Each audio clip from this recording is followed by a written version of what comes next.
La Torre Negra, d'Adela de Cots i Verdaguer. Salut, antic casal de Torre Negra, que un jorn vares tenir feudal grandesa. Inspirats trobadors, gentils donzelles, tes cambres van omplir de trobes velles.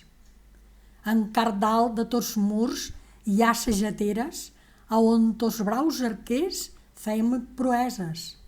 Tan prompte cants d'amor com crits de guerra sentiren tas parets, avui negrenques. Lo corn i lo llaüt són de tes gestes, arals que en l'antigor vida et dongueren.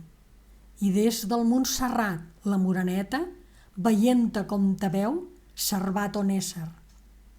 Molts cops, a lluites o a torneigs anant-se, a tos nobles senyors sortir vegueres, i allà on ton pati senyorial s'oïren aguts renills de llurs corsers de guerra.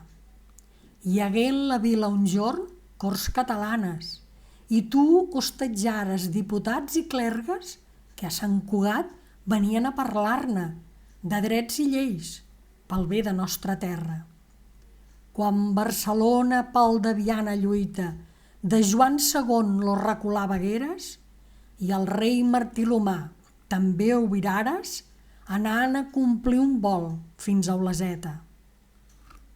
I los segles passaren i les cambres de los monjos benets casa sigueren, i en los plans que tos peus ara verdegen, vegueres dels francesos la desfeta. Després de tantes glòries com tingueres, grandiós i antic casal de Torre Negra, sols manca que tes pedres puguin veure lo gran ressorgiment de nostra terra. Heu escoltat La Torre Negra d'Adela de Cots i Verdaguer.